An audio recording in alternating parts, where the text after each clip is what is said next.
दोस्तों, आज के मुख्य समाचार को जानने से पहले अगर आपको भी प्रधानमंत्री मोदी पर पूरा भरोसा और आप भी ऐसा मानते हैं कि 2024 में बनेगी मोदी सरकार, तो वीडियो को कीजिए लाइक और चैनल को सब्सक्राइब करके कमेंट में लिखिए जय हिंद।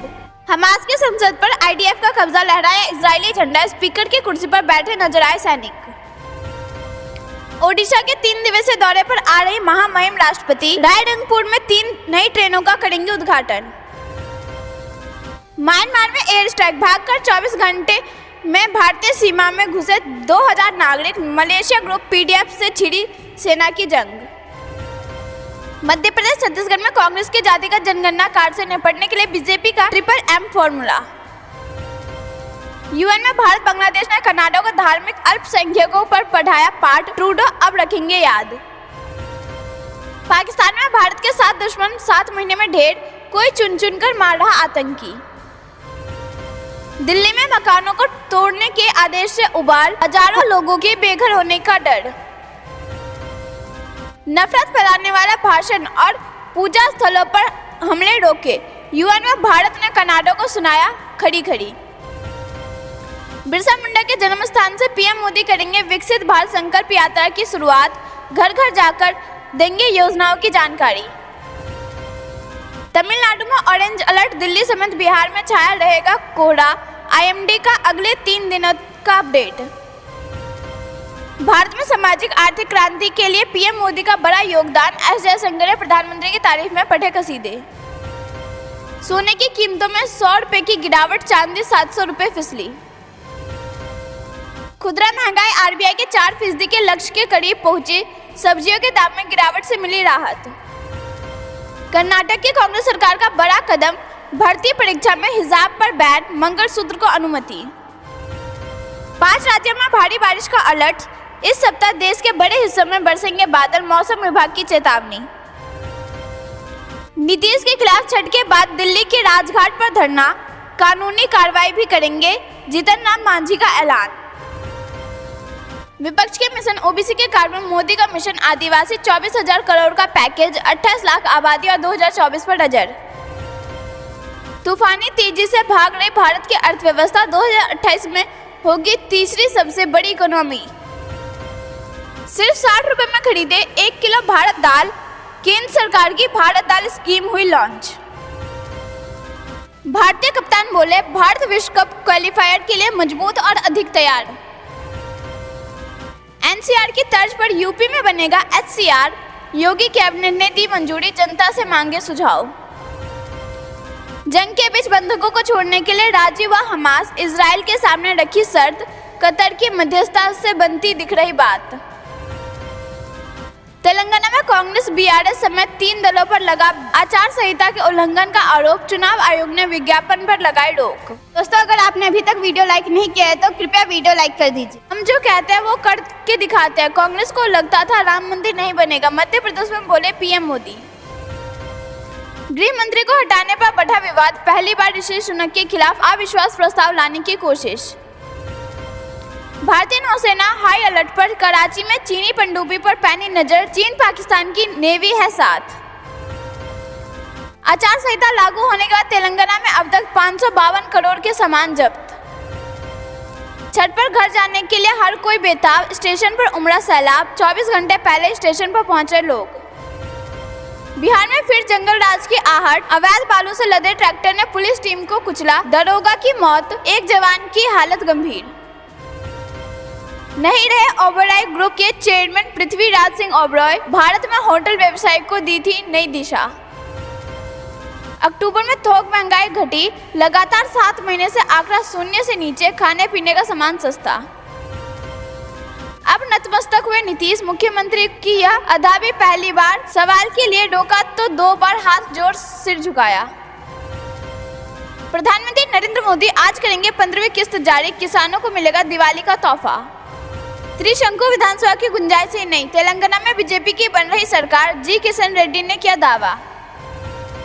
4 धाम यात्रा का समापन शुरू, गंगोत्री धाम के कपाट आज से बंद, फिर यमुनोत्री, केदारनाथ और बद्रीनाथ के कपाट होंगे बंद। उत्तर प्रदेश के मुजफ्फरनगर में सड़क हादसे से कोहरा, घुसी बेकाबू कार, 6 लोगों की दर्दनाक मौत। भारत न्यूजीलैंड मैच की टिकट की हो रही कालाबाजारी, 27,000 से लेकर 2.5 लाख में बेचे जा रहे एक शख्स गिरफ्तार। आसियान रक्षा मंत्रियों की बैठक 16 नवंबर को कोलकाता में, राजनाथ सिंह लेंगे हिस्सा। पाकिस्तान टू गाजियाबाद वेल्डर के बैंक खाते में आए 70 लाख, आतंकियों से कनेक्शन की आशंका, घर से उठा ले गई एटीएस। दिल्ली लखनऊ हाईवे पर 23 नवंबर से भारी वाहनों की नो एंट्री, कार्तिक मेले पर रहेगा route diversion. Colonel Sanjeev Malik ने कोलंबिया में रच दिया इतिहास, मेडिकल हेल्थ गेम में जीते 5 स्वर्ण पदक। गोरखपुर में योगी आदित्यनाथ से मिले ताइक्वांडो प्रशिक्षु बच्चे, मुख्यमंत्री ने उज्जवल भविष्य का दिया आशीर्वाद। बिरसा मुंडा की धरती से विकसित भारत संकल्प यात्रा शुरू करना गर्व की बात, अर्जुन मुंडा का बयान। एलन मस्क ने दुनिया के सामने पीयूष गोयल से मांगी माफी, कही बड़ी बात। जयशंकर ने कहा भारत और ब्रिटेन का फोकस एफटीए पर, सहमति से दोनों देशों को मिलेगा लाभ। कांग्रेस द्वारा फैलाई गई गंदगी में कमल खिलने को तैयार, बघेल की टिप्पणी पर अनुराग ठाकुर का पलटवार। आदिवासियों के सशक्तिकरण के लिए झारखंड में 24,000 करोड़ की योजना की शुरुआत करेंगे पीएम मोदी। सीएम अशोक गहलोत के बेतुके दावों को बीच कांग्रेस को लगा बड़ा झटका। दोस्तों, अगर आपने अभी तक वीडियो लाइक नहीं किया है तो कृपया वीडियो लाइक कर दीजिए। गरीब मरीजों को बड़ी राहत, दिल्ली एम्स में शुरू हुआ free insulin counter. Vocal for local की गीत, दिवाली पर 3.75 लाख करोड़ का हुआ रिकॉर्ड कारोबार, चीन को जोरदार झटका। राम मंदिर की सुरक्षा का सीआईएसएफ ने किया फुल प्रूफ मास्टर प्लान, 8 बातों का रखा गया विशेष ध्यान। पहले हवा खराब थी, अब दिल्ली का पानी भी खराब, यमुना घाटों पर फिर दिखा जहरीला झाग। छत्तीसगढ़ चुनाव से पहले स्कॉर्पियो में मिला 1.12 करोड़, पुलिस और एफएसटी टीम को जांच के दौरान मिली बड़ी कामयाबी। शाजापुर में बोले नरेंद्र मोदी, भाजपा की ऐसी आंधी चली कि कांग्रेस का तंबू उखाड़ गया। इमरान खान को तोशाखाना अल कादिर भ्रष्टाचार मामले में भी गिरफ्तार किया गया। कांग्रेस जहां भी जाती है विनाश लाती है, बैतूल चुनावी रैली में पीएम मोदी का जोरदार प्रहार। किस दुनिया में रहते हो मूर्खों के सरदार, राहुल गांधी के मेड इन चाइना वाले दावे पर पीएम मोदी का प्रहार। एनआईए ने जम्मू कश्मीर के पुलवामा में आतंकवाद विरोधी कानून के तहत कई संपत्तियों को किया जब्त। जम्मू कश्मीर में पर्यटन के मानचित्र पर चमकेगा मानत लाई, बुनियादी ढांचे का अधिग्रहण कर पर्यटकों को लाने की बनेगी व्यवस्था। 5 राज्यों में विधानसभा चुनाव के परिणाम से बनेंगे जम्मू कश्मीर में नए सियासी समीकरण, होगा प्रभाव। सशस्त्र सेनाओं के शीर्ष कमांडरों ने पूर्वी लद्दाख का किया दौरा, वीरों का बढ़ाया मनोबल, सुरक्षा तैयारियों का लिया जायजा। यूपी में राजभर का बड़ा बयान, बोले इंडी गठबंधन के कई नेता मेरे संपर्क में, मंत्रिमंडल विस्तार के बाद निर्णय लूंगा। जाति जनगणना की चुपचाप काट में जुटी मोदी सरकार, एक योजना से सध रही कई जातियां। अयोध्या में राम पथ के बाद लक्ष्मण पथ भी बनेगा, 200 करोड़ की लागत से 4 लेन मार्ग की योगी सरकार की तैयारी। नमामि गंगे की अपील, मूर्तियों का करे इको फ्रेंडली विसर्जन। दोस्तों, अगर आपने अभी तक वीडियो लाइक नहीं किया है तो कृपया वीडियो लाइक कर दीजिए। तेजस्वी के माय वोट बैंक पर बीजेपी की नजर, यदुवंशी समाज के हजारों लोग आज थामेंगे कमल। बीजेपी के राष्ट्रीय अध्यक्ष जेपी नड्डा का दौरा, 16 नवंबर को महुआ सिख राय में करेंगे सभा, कार्यकर्ताओं को भीड़ जुटाने का टास्क। तू डाल डाल तो मैं पात पात, बीजेपी की रणनीति से उड़ जाएगी लालू की नींद। अगली दिवाली 3 दिसंबर को मनाएंगे जब मध्य प्रदेश में बीजेपी जीतेगी, पीएम मोदी का बड़ा बयान। राजस्थान में शेखावत का कांग्रेस पर हमला, का पुरानी गारंटियां ही पूरी नहीं हुई, नई का क्या भरोसा। छत्तीसगढ़ में अनुराग ठाकुर बोले बहुत हुआ सट्टे का खेल, बाय बाय भूपेश बघेल, गौ माता का श्राप, कांग्रेस साफ। आतिशी ने सीएम को सौंपी रिपोर्ट, दिल्ली के मुख्य सचिव पर बेटे को 850 करोड़ लाभ पहुंचाने का लगा आरोप। पाकिस्तान की फिर नापाक हरकत, फिरोजपुर में भारत पाकिस्तान सीमा के पास मिला ड्रोन। छठ पर बिहार जाने वाले के लिए खुशखबरी, दुर्ग पैटर्न के बीच दौड़ेगी छठ पूजा स्पेशल एक्सप्रेस ट्रेन। यूपी में अवैध कॉलोनी को लेकर सरकार सख्त, पीलीभीत जिले में चलेगा बुलडोजर। गोरखपुर के बाजार में टमाटर की कीमत 20 से 80 रुपए किलो पर पहुंची, मेहवा मंडी में आवक घटने से महंगी हुई सब्जी। मध्य प्रदेश के छिंदवाड़ा के पिरासिया में नितिन गडकरी बोले, नागपुर से छिंदवाड़ा तक मेट्रो ट्रेन चलेगी। मध्य प्रदेश में आज शाम थम जाएगा चुनाव प्रचार का बंद हो जाएगी शराब की दुकानें।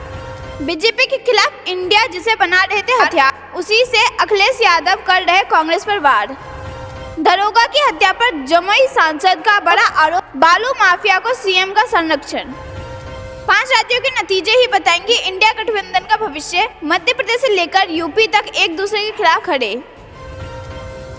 पाकिस्तान टीम के फ्लॉप शो के बाद एक्शन में आएगी पीसीबी, सभी विदेशी कोच की हो सकती है छुट्टी। जानते हैं कुछ खबरों को विस्तार से, उससे पहले वीडियो को लाइक करके चैनल को सब्सक्राइब करें और कमेंट में लिखिए जय हिंद। बिरसा मुंडा के जन्म स्थान से पीएम मोदी करेंगे विकसित भारत संकल्प यात्रा की शुरुआत, घर घर जाकर देंगे योजनाओं की जानकारी। जी हां दोस्तों, पीएम नरेंद्र मोदी 15 नवंबर को बिरसा मुंडा की जयंती पर झारखंड के उलीहातू गांव से विकसित भारत संकल्प यात्रा की शुरुआत करेंगे। मोदी आदिवासी नेता बिरसा मुंडा के जन्म स्थान का दौरा करने वाले पहले पीएम होंगे। 25 जनवरी तक विकसित भारत संकल्प यात्रा देश भर के सभी जिलों से गुजरेगी। 3000 वैन के साथ यह यात्रा 2 महीने तक चलेगी और देश के 2.5 लाख ग्राम पंचायतों और 15,000 शहरी स्थानों को कवर करेगी। सरकारी योजनाओं से छूट गए किसी भी संभावित लाभार्थियों तक पहुँचने और यह सुनिश्चित करने के प्रयास में प्रत्येक वैन 2 घंटे तक ग्राम पंचायत में रहेगी। मुख्य लक्ष्य निम्न और मध्य वर्ग की आबादी है और यह सुनिश्चित करना कि यदि वे किसी कारण से छूट गए तो उन्हें योजनाओं का लाभ मिले। पीएम मोदी बुधवार को देश में विभिन्न सरकारी योजनाओं के कवरेज को संतृप्त करने के उद्देश्य से एक अभूतपूर्व पैमाने का सरकारी कार्यक्रम शुरू करेंगे। 15 नवंबर से लेकर 22 नवंबर तक विकसित भारत संकल्प यात्रा में 21 राज्यों, केंद्र शासित प्रदेशों के 59 जिलों, 393 आदिवासी ब्लॉक और 9000 ग्राम पंचायत को कवर किया जाएगा। उसके बाद यात्रा अन्य ग्रामीण क्षेत्रों के साथ शहरी क्षेत्रों में भी जाएगी। यात्रा के दौरान मुख्यमंत्री, केंद्रीय और राज्य मंत्री और राज्यपाल विभिन्न स्थानों पर मौजूद रहेंगे। चुनावी राज्यों में यात्रा आदर्श आचार संहिता समाप्त होने के बाद शुरू होगी। 15 नवंबर को कुल 118 वैनों को हरी झंडी दिखाई जाएगी। पीएम मोदी ने सोमवार को मध्य प्रदेश में एक रैली के दौरान अपने झारखंड दौरे का जिक्र किया। पीएम मोदी ने कहा, ये चुनाव के आखिरी दिन है, लेकिन 2 दिन बाद मैं बिरसा मुंडा के गांव जाऊंगा। ये हमारी प्राथमिकताएं हैं।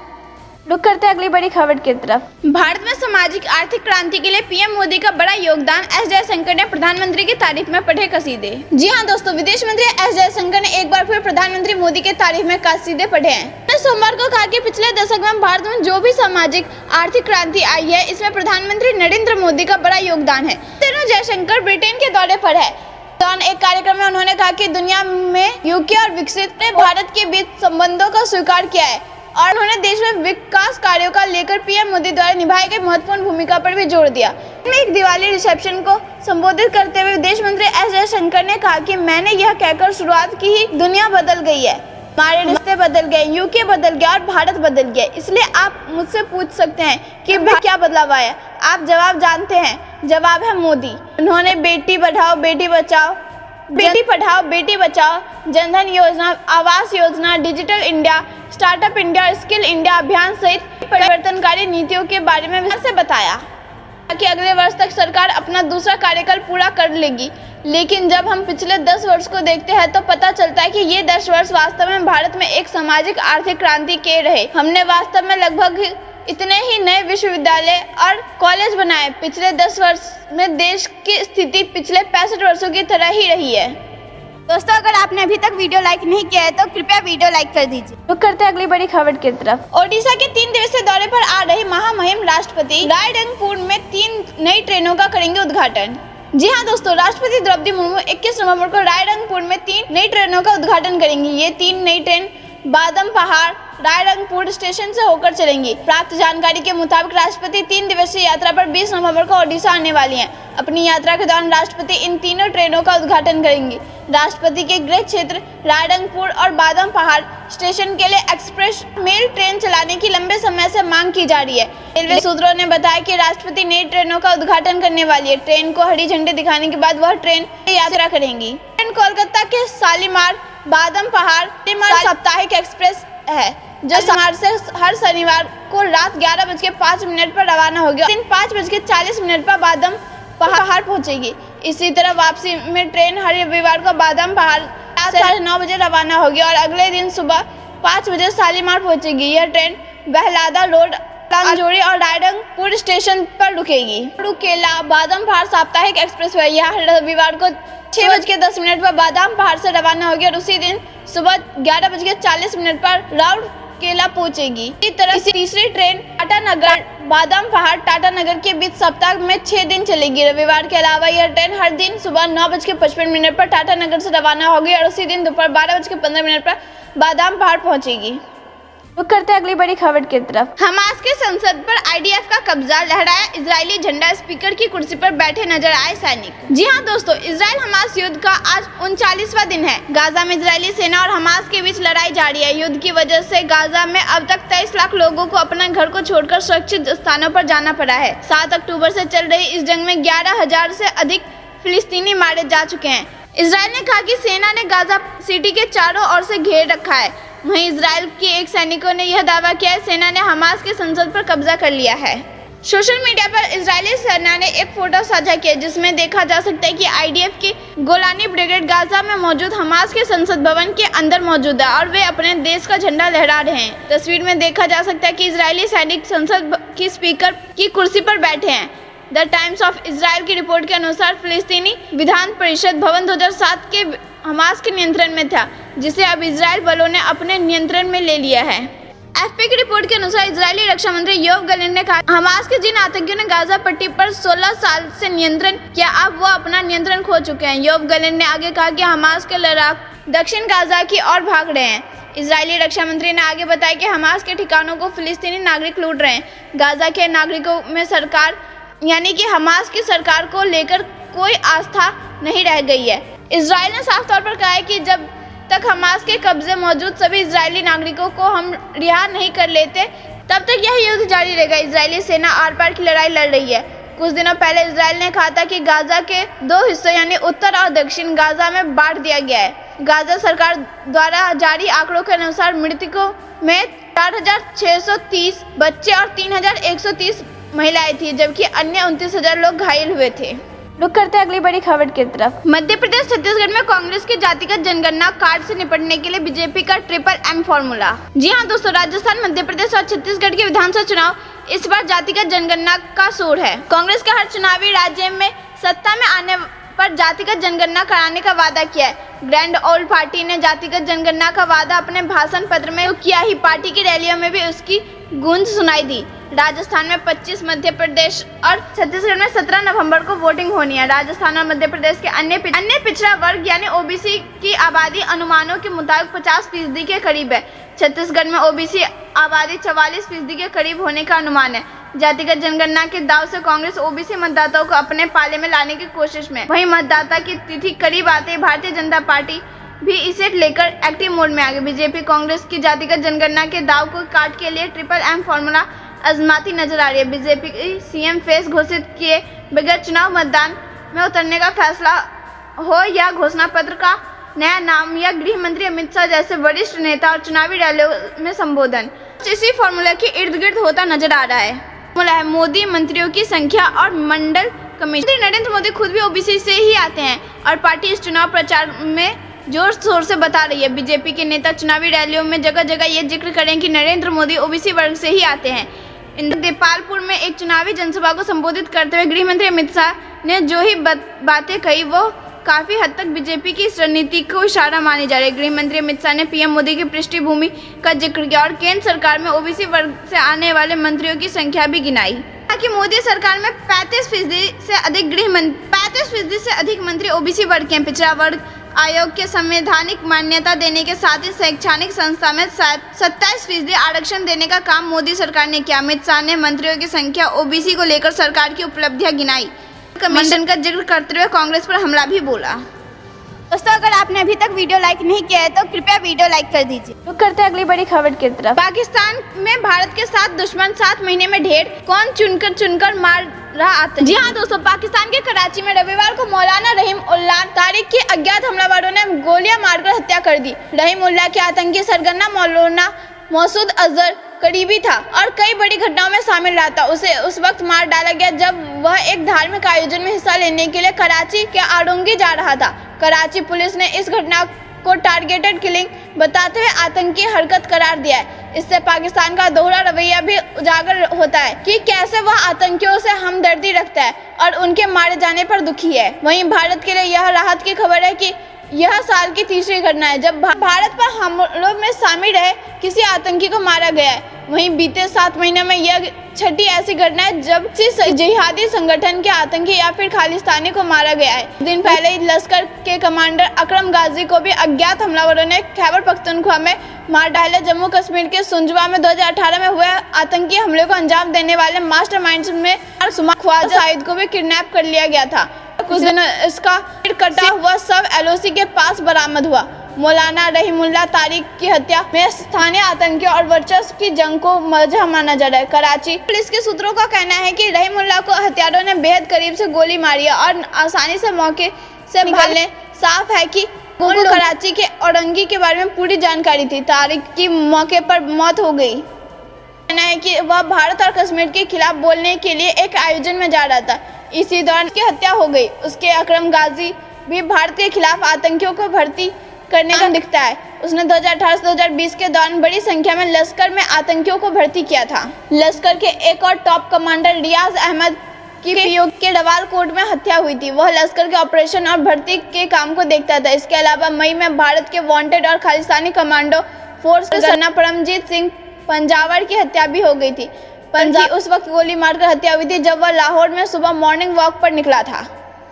रुक करते हैं अगली बड़ी खबर की तरफ। राम मंदिर थीम पर अयोध्या रेलवे स्टेशन 15 जनवरी को होगा तैयार। पीएम मोदी करेंगे उद्घाटन। जी हाँ दोस्तों, अयोध्या में रामलला के प्राण प्रतिष्ठा कार्यक्रम की तैयारियों को तेजी से अंतिम रूप दिया जा रहा है। दीपोत्सव के मौके पर रामनगरी का नजारा जहाँ देखने लायक था और ऐसा लगा कि त्रेता युग धरातल पर उतर आया हो, वहीं प्राण प्रतिष्ठा समारोह के दौरान भी अयोध्या नए रूप में सबके सामने आएगी। अहम बात है कि राम मंदिर सहित पूरी अयोध्या में विभिन्न प्रोजेक्ट को जनवरी से पहले पूरा करने की तैयारी है। इनमें अयोध्या रेलवे स्टेशन भी शामिल है। अयोध्या रेलवे स्टेशन के पुनर्विकास का काम तेजी से चल रहा है। राम मंदिर निर्माण कार्य पूरा होने के बाद देश से लाखों लोग अयोध्या पहुंचेंगे। ऐसे में केंद्र सरकार से लेकर यूपी सरकार अयोध्या की सुविधाजनक तरीके से परिवहन से जोड़ने वाले हर साधन को बेहतर बनाने में लगी हुई है। रेलवे स्टेशन की बात करें तो यहाँ पर कदम रखते पर्यटकों और श्रद्धालुओं को अयोध्या धाम आने अलग एहसास हो, इसके लिए इसे खास तौर पर नए अंदाज से संवारा जा रहा है। अयोध्या के रेलवे स्टेशन का आर्किटेक्चर श्री राम जन्मभूमि मंदिर से प्रेरित है। अयोध्या में अगले वर्ष 22 जनवरी को राम मंदिर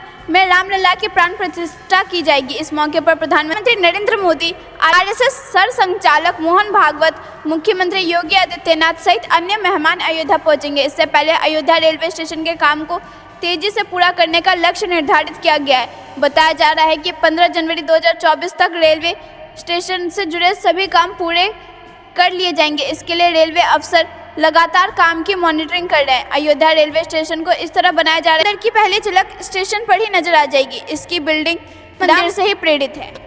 दोस्तों, अगर आपने अभी तक वीडियो लाइक नहीं किया है तो कृपया वीडियो लाइक कर दीजिए। रुक करते हैं अगली बड़ी खबर की तरफ। अपनी जमीन पर पनप रहे चरमपंथ पर पहले लगाए लगाम। यूएन में भारत ने कनाडा को जमकर फटकारा। जी हाँ दोस्तों, भारत और कनाडा के बीच तनाव बढ़ता जा रहा है। संयुक्त राष्ट्र में अब भारत ने कनाडा को जमकर फटकारा है। भारत ने संयुक्त राष्ट्र यानी यूएन के मानवाधिकार परिषद में कनाडा को खरी खोटी सुनाई है। भारत ने कनाडा से अभिव्यक्ति की आज़ादी का दुरुपयोग न करने के लिए कहा है। यह जानकारी ऐसे समय में है जब एक दिन पहले ही कनाडा के प्रधानमंत्री जस्टिन ट्रूडो ने भारत पर अंतर्राष्ट्रीय कानूनों का उल्लंघन करने का आरोप लगाया।